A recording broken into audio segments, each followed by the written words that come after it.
Hello, welcome to my mini TED Talk. My name is Yesenia Contreras. I am currently the secondary literacy coordinator through the Texas Reading Initiative grant at my school. So I service 6th grade through 12th grade, so both junior high and high school. I have taught 2nd grade here at my rural district for 2 years. Then I went and taught 4th grade math for 1 year. And then I went to an urban district and taught 2nd grade there for 2 more years. My future aspiration is to receive my master's in degree in curriculum and instruction and to become an elementary instructional coach. I will for always feel as an elementary teacher at heart. I enjoyed being an elementary teacher and I hope to continue to support other teachers at that level. So the article that I chose was The Many Roles of an Instructional Coach by Heather Walpert Garwin. The reason that I chose that article was to learn the different roles of an instructional coaches, how they take those roles on at different school districts. The title of the article caught my attention because I'm fairly new to this role and I was hoping to learn what the writer's definition of an instructional coach is. I've heard many different definitions from different people, different things I've gone to, books I've read, classes I've taken, and we just learned that instructional coaches have different roles. So I was hoping to learn what Heather's perspective was on that. Now, I'm going to share with you, summarize a little bit about what her article discussed. One of the key takeaways from her article is defining an instructional coach. There is not a defined definition because every place has different thoughts on the definition of an instructional coach. Heather goes on to share another key takeaway of mentoring, how she's done that before. She shared that she's mentored by introducing different strategies, assisting, she even gave the example of assisting a teacher with project-based learning and helping plan for that, and inviting teachers to practice different methods in her classroom. So Heather shared that her classroom, teachers could come in and move desks around to see how they would like to use that in their own classroom or even go practice in her room so they can eventually decide to use it in their own classrooms. Another key takeaway is running professional development. That's another role that instructional coaches take on. They can set up or lead a professional development. That can look like faculty meetings. She gave examples of lunchtime learning sessions, which that was new to me. Smaller department presentations. Coaches can help with analyzing various types of data, whether that's for your grade, your campus, your class. Coaches can help provide resources for a school they are knowledgeable about. Another key takeaway and another role that instructional coaches do, they research and curate. She named it research and curating. So Heather describes that part of her day is learning of new instructional practices, and she gave an example of gamification.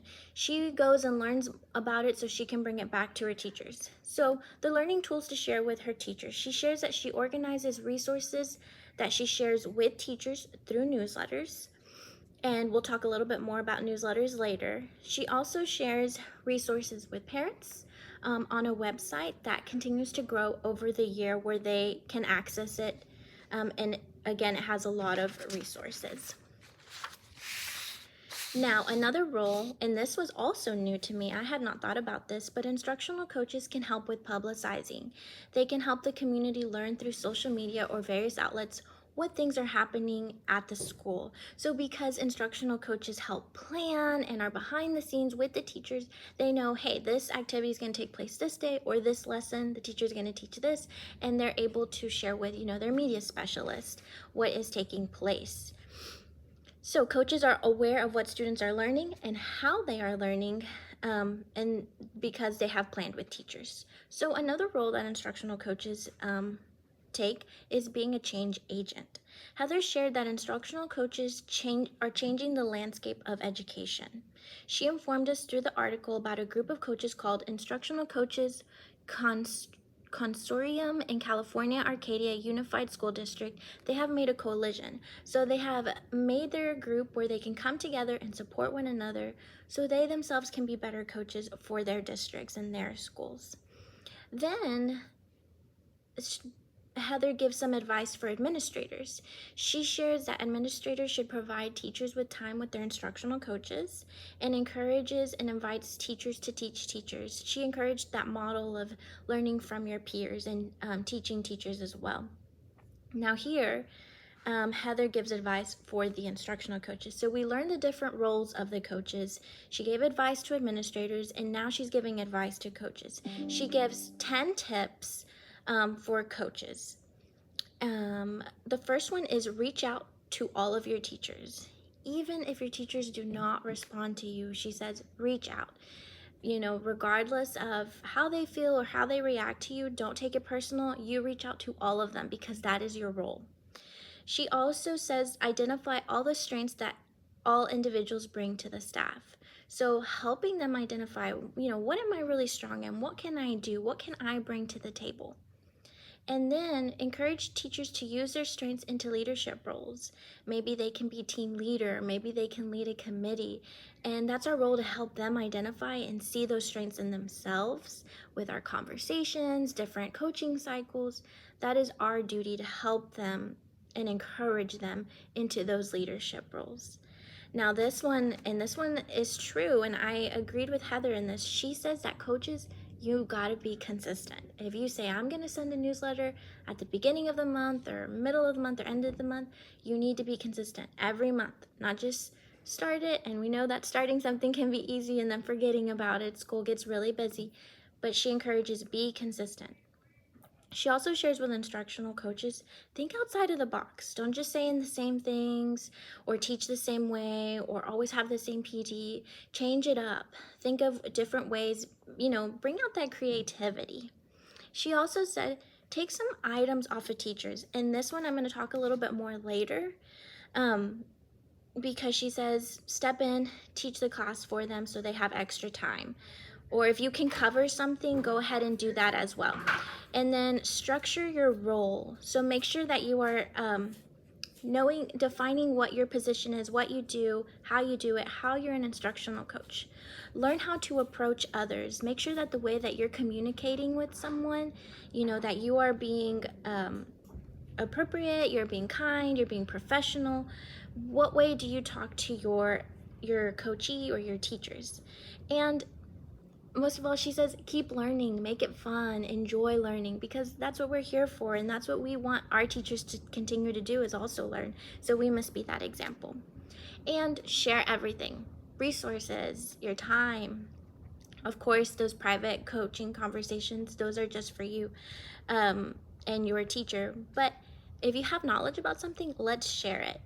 So something new and insightful for me from this was just the different roles. I mean, the title of the article itself, the different roles that instructional coaches play, because I thought, okay, a coach does walkthroughs, leads professional development, but I never thought about being the change agent or the publicizing. That for me, that was new. I know that we can be change agents, but I didn't think of the whole perspective like Heather shared in her article.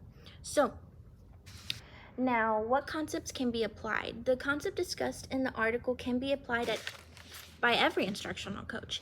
Now, every school may have a different perspective or thought on how coaches can be specifically for can be just for certain teams. So for one example, when I taught at that urban district, we had a math coach, we had a bilingual coach, a literacy coach. I mean, we had coaches for everything. But at my school, I am the first coach, so it's different, and every school has different definitions again. But I do want to share something that Heather stated in the article. Many instructional coaches organize or conduct professional development in their school district.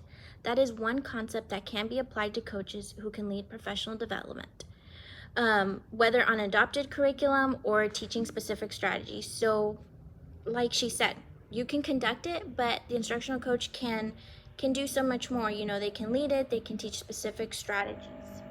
So, some questions that arose, and something that was reinforced, So this article reinforced my ideas on the role of instructional coaches. An instructional coach does not fit one description.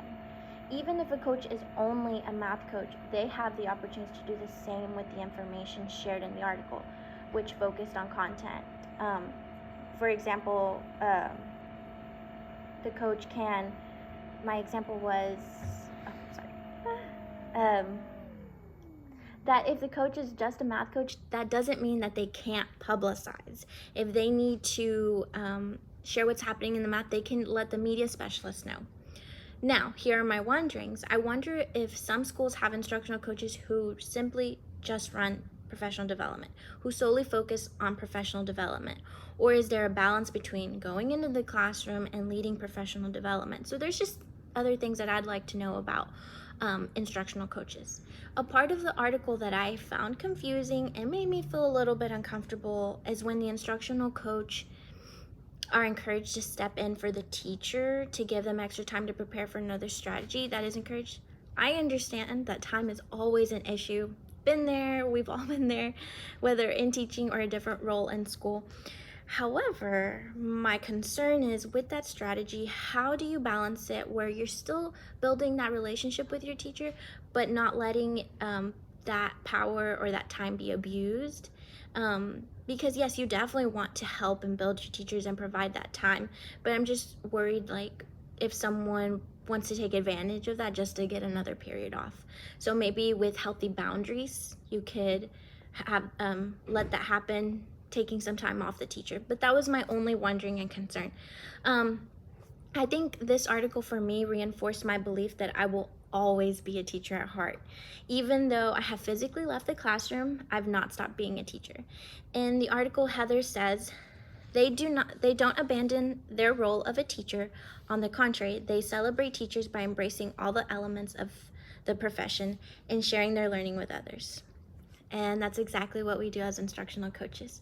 So I hope you were able to get some key takeaways, what a coach, the different roles of coaches, some advice for administrators and coaches, and just some of the ideas that were reinforced for me or the wonderings that I had. And again, I will always be a teacher at heart, and I hope that you enjoyed this, and thank you for your time.